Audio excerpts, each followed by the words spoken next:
जय हिंद दोस्तों, मैं रेखा दुग्गल ओपन चैलेंज 24 में एक बार फिर आपका स्वागत करती हूँ। और आज हम पहुँचे हैं बवाना विधानसभा के वार्ड 34 किशन विहार क्यू ब्लॉक में, जहाँ पर लोगों का राशन को लेकर बहुत दिक्कतें हो रही थी। लोगों ने कूपन के लिए अप्लाई किया था, किसी का अप्लाई हुआ है, किसी का नहीं हो पा रहा था, और जिसका अप्लाई हो भी गया उसको कूपन मिलने का नाम नहीं ले रहा था, जिसकी वजह से यहाँ जो लोग हैं बहुत परेशान थे। क्योंकि यहाँ के जो लोग हैं वो लेबर क्लास लोग हैं, लो कैटेगरी के हैं, जिनको जो डेली कमाते हैं, खाते हैं, और जिनको बहुत ज़्यादा दिक्कत हो रही थी लॉकडाउन की वजह से। क्योंकि आपको पता है महामारी जो चल रही है उसकी वजह से पूरा भारत बंद है, जिसकी वजह से लोगों को बहुत ज़्यादा दिक्कतें आ रही हैं। तो यहाँ हम लोगों के बीच में आए हैं आज, ताकि हम लोगों के घर तक जाकर इस बात का पता लगा सके कि क्या यहाँ पर लोगों की दिक्कत दूर हुई है, क्या यहाँ लोगों को राशन मिलना शुरू हुआ है, क्या यहाँ कोई भूख की वजह से मर तो नहीं रहा, परेशान तो नहीं है। आइए आपको आगे की खबर दिखा देते हैं। लोग की गली के अंदर पहुंच चुके हैं और आप देख सकते हैं यहाँ कितने लोगों की भीड़ इकट्ठी है जो कि राशन को लेकर बहुत ज़्यादा परेशान थे। और आप देख सकते हैं कि ये वो लोग हैं जिनको वाकई में ज़रूरत होती है खाने की, राशन की। तो आज हम इनके बीच पहुंचे हैं, हम जानने की कोशिश करेंगे कि यहाँ बवाना विधानसभा से जो वार्ड 34 से जो वार्ड अध्यक्ष हैं, या यहाँ जो भी आम आदमी पार्टी के कार्यकर्ता है या किसी भी पार्टी के जो भी कार्यकर्ता यहाँ काम कर रहे हैं इन लोगों की हेल्प के लिए, तो क्या इन लोगों तक वाकई में मदद पहुँच पा रही है? क्या वाकई में ये लोग भर पेट खाना खाकर सो रहे हैं या भूखे पेट पूरी रात बैठकर गुजार रहे हैं? आइए इन लोगों से बात, चलिए डायरेक्ट हम लोगों से बात करते हैं कि क्या उनकी दिक्कत दूर हुई है या अभी भी वो इस परेशानी से जूझ रहे हैं। आपका नाम बताइए। निशा जी, कब से रह रहे हो आप यहाँ पर? 12-13 साल से रह रहे हैं। आप 12-13 साल से रह रहे हैं। तो सरकार जो अभी लॉकडाउन चल रहा है, महामारी फैली है, सरकार जो खाने की जो सुविधा लोगों तक पहुँचा रही है, क्या आपको मिल रही है? सुविधा मिल रही है आपको? अभी कुछ टाइम पहले आपकी यहाँ से कुछ परेशानियाँ हो रही थी, लोगों को हमें बताया था, तो हम पहुँचे आपके पास। क्या दिक्कत क्या थी आपकी? वो राशन कार्ड को हम पूरा करवा दिया, उसी की परेशान थी। हमारा सब कुछ अब टाइम से मिल रहा है। अच्छा, कोई किसी चीज़ की परेशानी नहीं है। पहले क्या दिक्कत आ रही थी? पहले राशन नहीं मिल रहा था, अब सब कुछ मुकेश सोलंकी तक के पास गई है कंप्लेंट। अच्छा, उन हमारी। अच्छा, मुकेश सोलंकी क्या है वो यहाँ पर? अध्यक्ष है यहाँ से, किस पार्टी से हैं? आम आदमी पार्टी से अध्यक्ष हैं। ओके, तो उन्होंने आपकी दिक्कत दूर की है, पहले राशन नहीं मिल रहा था। ओके, हाँ जी, तो आप बताइए आपको क्या परेशानी थी, क्या दिक्कत राशन की परेशानी थी। राशन की दिक्कत थी? राशन की दिक्कत थी, लॉकडाउन लगाने के बाद कुछ मिल नहीं रहा था, हम बहुत परेशान हो गए थे। तो मुकेश सोलंकी ने राजीव जी हमारे को ये करा, उन्होंने फ्री हमारा सब कुछ करवाया और पैसा नहीं मिला कुछ। तो मुकेश सोलंकी जी ने मतलब किस तरह से हेल्प की? जाके आपको राशन दिलाया या आपका कूपन भरवाया, क्या किया? राजीव जी क्या है यहाँ पर, क्या काम करते हैं? मदद करें। अच्छा, लोगों की मदद करा, कोई पैसा नहीं लिया, कुछ भी नहीं करा, फ्री करा उनके द्वारा। अच्छा, सोलंकी जी ने, मुकेश सोलंकी जी ने राजीव जी के आप लोगों के कूपन भरवाए, कोई पैसा तो नहीं लिया? कुछ नहीं लिया, 1 रुपया नहीं, 1 रुपया नहीं। फ्री में मदद की आपकी। और अब राशन पहुँचा? आप राशन पहुँचा, सभी लोगों को अगले महीने मिल गया, समय पूरा मिला, राशन मिला। हाँ जी आंटी, आपको क्या दिक्कत थी, क्या हो गया? मिलने को दिक्कत हो रहा था, अब सब कुछ बना दिए थे। आप परेशानी नहीं है? आपने किसको कंप्लेंट की थी? अच्छा, मुकेश सोलंकी जी से आपने बात की थी, तो उन्होंने दिक्कत दूर करा दी आपकी? करा दिए थे। अच्छा, राशन मिल रहा है आपको? भूखा तो नहीं रहना पड़ता? टाइम से मिल रहा है सब कुछ? जी, आप बताइए आपको क्या परेशानी थी? मेरे भी परेशानी हुई थी, खाने पीने की दिक्कत थी। मुकेश सोलंकी ने बेचारा ने राशन दे दिए, राजीव जी ने बेचारा कागज भर दिए, उसी द्वारे में। तो आपने राजीव जी से जो कूपन भरवाया है राशन के लिए, क्या उसके कुछ पैसे नहीं सर, कुछ भी नहीं बेचारा, कम से कम 200 आदमी के बेचारा भलाई किए राजीव जी ने। फ्री में हाँ, सबके भवाना गए, सबको राशन मिल गया। राशन मिल गया? हाँ, सबको मिल गया राशन, पिछले महीने का तो मिला, सब पे आए। हाँ, यही दिक्कत थी और क्या राशन के लिए, पर इतनी मदद हमको मिल गई है मुकेश सोलंकी से, तो हम उनको बहुत बहुत धन्यवाद करते हैं। जी, आपको पता है मुकेश सोलंकी जी किस पार्टी से हैं? आम आदमी पार्टी। आम आदमी पार्टी से।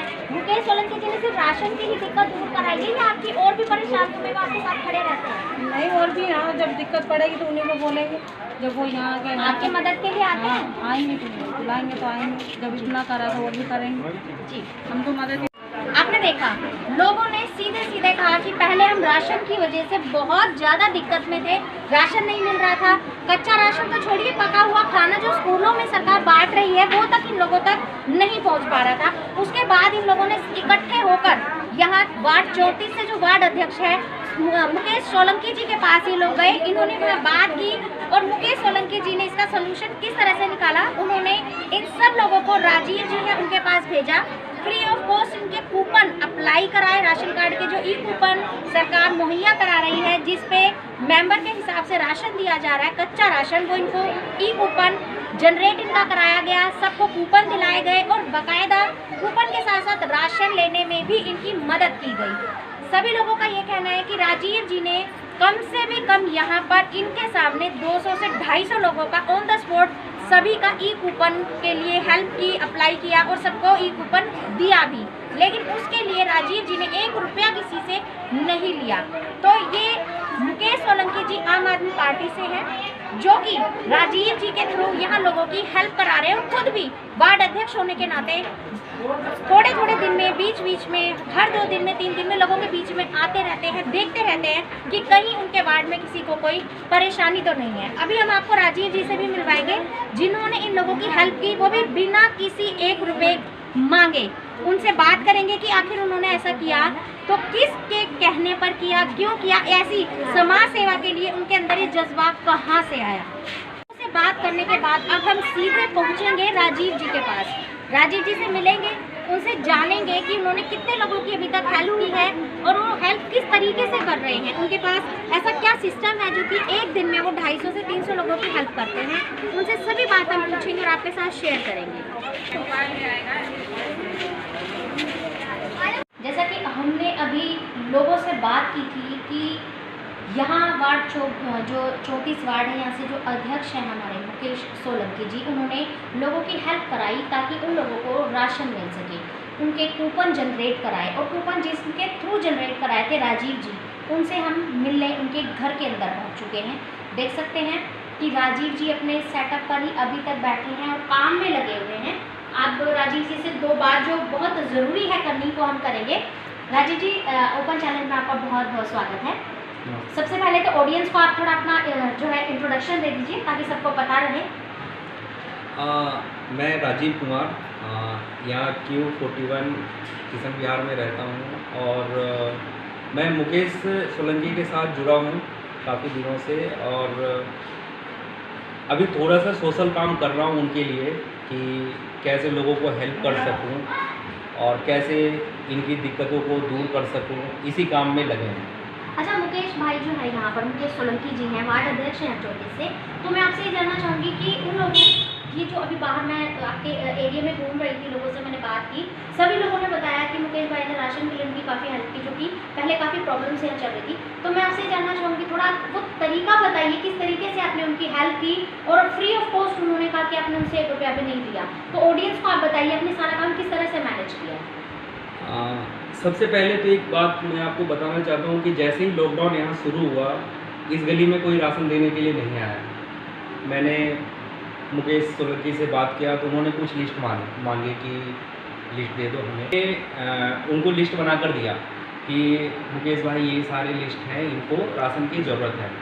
तो उन्होंने बोला ठीक है। उसके बाद कुछ लोगों के लिए वो राशन लेकर आए और राशन उन्होंने दिया। इसके कुछ दिनों बाद ही दिल्ली गवर्नमेंट ने उन लोगों के लिए एक नया स्कीम लॉन्च किया जिसको आज ई कूपन को नाम से जानते हैं। तो उसके लिए जो फॉर्म फिलअप का क्राइटेरिया था, बहुत सारे लोग नहीं कर पा रहे थे क्योंकि आज के डेट में भी बहुतों के पास स्मार्टफोन नहीं है। बहुत प्रॉब्लम हुई। तो 2 दिन मैं मुकेश सोलंकी के यहाँ कूट में कैंपेन किया, वहाँ पे कुछ लोगों के फॉर्म भरे, लेकिन इसके बाद भी सर्वर चला गया और वहाँ पे जो भी सर्विस दी गई फ्री ऑफ कॉस्ट थी। उसके बाद मैंने अपने घर को ही अपना ऑफिस बना लिया और यहाँ पे जितने भी लोग आते गए, जितने भी कैंडिडेट, जितने भी पर्सन थे, रेजिडेंशियल हो या यहाँ से बाहर के हों, सबके मैंने फॉर्म फिल किया। उसका एक क्राइटेरिया है आधार कार्ड से। आधार कार्ड मंगवाया, लोगों की ग्रुप फ़ोटो ली, वोटर कार्ड लिया, उससे हमने इसको फॉर्म फिल करना स्टार्ट किया। फॉर्म फिल करने के बाद उनका सारा एक डेटा मैंने अपने सिस्टम में मैनेज करना शुरू किया, ताकि अगर उनके पास उनका ई कूपन का डेटा अगर मिस हो जाता है तो मैं उनके नाम से, उनके मोबाइल नंबर से मैं डेटा फाइंड आउट करके उनको दे सकूँ कूपन। और इसके ज़रिए हमने उनको हेल्प करना शुरू किया। आज के डेट में लगभग 99% लोगों को मैं कह सकता हूँ कि ई कूपन जनरेट हो गया। 1-2% का है जिसके एरिया के मिसमैच के कारण उनका वेटिंग में है, और कुछ नहीं, बाकी सबके फुलफिल हो रहे हैं। और ये सर्विस किसी कॉस्ट से नहीं है, ना ही कोई उनसे चार्ज किया गया है किसी तरीके से। हम दिन रात उनकी सेवा में लगे हैं। इवन अगर 11 बजे रात को भी अगर फ़ोन किया जाता है तो भी हम उन्हें अटेंड करते हैं और उनको सर्विस प्रोवाइड करते हैं। जैसे कि आप फ्री ऑफ कॉस्ट लोगों को हेल्प प्रोवाइड कर रहे हैं, उसमें आपका पूरा दिन भी लग जाता है, रात को भी काफ़ी लेट नाइट आप वर्क करते हैं लोगों के लिए, उसमें आपका नेट का भी खर्च होता है, और आप उसके बाद आप प्रिंट आउट निकालते हैं, तो जो भी प्रिंट आउट निकालते हैं उसका भी खर्च आता है। तो वो सारा खर्च आप किस तरह से वहन करते हैं, किस तरह से उसको एडजस्ट करते हैं? कहीं ना कहीं से तो एडजस्टमेंट होती होगी ना हर चीज़, क्योंकि आप लोगों से तो पेमेंट ले नहीं रहे हैं, तो वो आप किस तरह से मैनेज करते हैं? हाँ, ये एक मेन मुद्दा है, क्योंकि सभी लोग इसी के कारण हेल्प करने से कतराते हैं। लेकिन इसकी कॉस्टिंग अगर अपने आप में पूछा जाए तो कोई ज़्यादा नहीं है। हमारा 200 के आसपास एक रिंग का पेपर आ जाता है, प्लस नेट का खर्चा अगर मानते हैं महीने का 1000-1500 रुपये आ जाता है, तो इतने का खर्चा ये हम वहन कर रहे हैं, हम एक्सपेंस कर रहे हैं, इससे हमें कोई चार्ज नहीं है। कई बार लोग सोचते हैं ज़्यादा हो रहा है चार्ज, ऐसा कुछ नहीं है। और ये चार्ज आप ये समझ सकते हैं हम अपने पॉकेट से बेयर कर रहे हैं, इसमें कोई उतने एक्सपेंस नहीं है कि हम इसके लिए किसी से मदद लें। लेकिन हाँ, अगर हम किसी से मदद मांगे तो लोग, ऐसा भी नहीं है कि अगर मैं मुकेश भाई से बोलूँ कि मुकेश जी मेरे नेट का इतना खर्चा हो गया, आप हमें बेयर करो, तो वो हमें दे सकते हैं। लेकिन ऐसा कुछ नहीं है, हम निस्वार्थ भाव से, मैं मुकेश भाई सब लोग निस्वार्थ भाव से लगे हैं। इसका कोई चार्ज नहीं किसी से नहीं, और ना ही किसी से हमने इसके पैसे की डिमांड की। अच्छा, जैसे कि कोरोना महामारी जो फैल रही है, लोग लगातार इसके शिकार होते जा रहे हैं, तो क्या आप अपनी ऑडियंस के लिए कोई मैसेज देना चाहेंगे ताकि वो इस महामारी से बचे रहें और सुरक्षित रहें, घर में रहें? क्योंकि कुछ लोग मान नहीं रहे हैं और बाहर लगातार घूम रहे हैं, तो वो इन्फेक्टेड होते हैं और अपने फैमिली में भी उस इन्फेक्शन को ले जा रहे हैं। तो ऐसे लोगों के लिए आप क्या कहना चाहेंगे, क्या मैसेज देना चाहेंगे? मैं तो सबसे बड़ी चीज़ यही कहूँगा कि आज की डेट में दिल्ली गवर्नमेंट जितना कर रही है, सबसे अच्छा काम कर रही है। आपको खाना फ्री दे रही है, राशन फ्री दे रही है, फिर बाहर क्यों जाना? बाहर ना जाएं, घर में रहें। बाहर जाकर आप बीमारी घर में लाएंगे, इससे बेटर है आप घर में रहें, सुरक्षित रहें। आपको हर चीज़ मिलेगी, किसी चीज़ की कमी नहीं है यहाँ पे, और किसी के बहकावे में ना आए, घर में रहें, सुरक्षित रहें, सदा रहें। देखा आपने किस तरह से राजीव कुमार जी अपना निस्वार्थ भाव से लोगों की सेवा में लगे हैं। साथ ही मुकेश सोलंकी जी, जो कि वार्ड 34 से वार्ड अध्यक्ष हैं, आम आदमी पार्टी से कार्यकर्ता हैं, वो भी निस्वार्थ लोगों की सेवा में दिन रात लगे हुए हैं। ऐसे ही निस्वार्थ देश प्रेमियों को ओपन चैलेंज सलाम करता है, जो वाकई में लोगों तक अपनी हेल्प पहुँचा रहे हैं, जिन्हें सच में हेल्प की ज़रूरत है। कैमरामैन अमित सैनी के साथ मैं रेखा दुग्गल, ओपन चैलेंज 24 न्यूज़।